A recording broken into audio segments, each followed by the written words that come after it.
There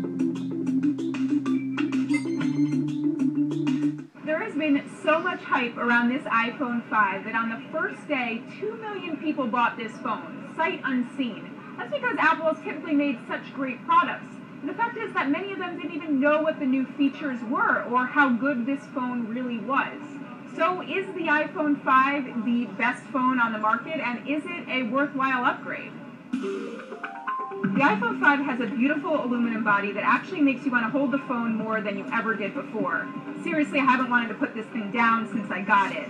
It's also lighter, and you really do feel the difference in your pocket, but it also might stick out of your pocket a bit more since it now has a larger 4-inch screen. The bigger screen doesn't make it awkward to hold, though, like some large and in-charge Android phones. It's just a bit taller. The higher resolution, though, allows for extra rows of icons and more of an app or a website to be displayed. Now also notice this down here. It's a completely different dock connector. It's called Lightning, and it now comes with a different cord as well. So that basically means you can throw away all your old cords.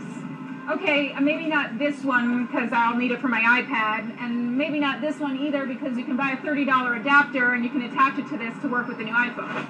But a lot of the improvements you can't actually see by looking at the phone. Even though the phone is thinner and lighter, it has a faster processor inside and LTE for faster web browsing and data speeds. I've been testing the AT&T version, and you can just see how fast websites pop up. Apple's new Map app also renders really quickly.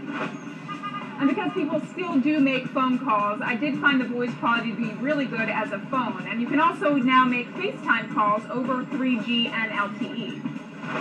The front-facing 1.2 megapixel camera captures much crisper shots than before. The 8 megapixel camera on the back, though, has only been slightly updated to take better low-light shots.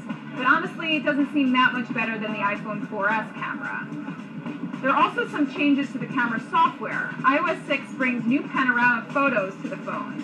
There's also Apple's new Maps app, Facebook integration, and Passbook, which lets you put in all your loyalty cards and boarding passes into one app.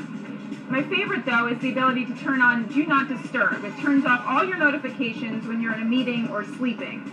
Also, Siri has learned a bit more about sports and movies and seems to understand things better. Siri, what's the best phone out there? On your own. Oh, isn't she getting a little bit full of herself?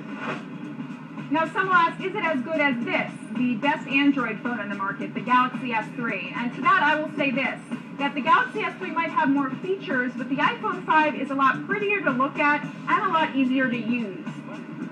And that really is the main takeaway, especially for those people on the streets. The iPhone 5 really is the best smartphone for the masses.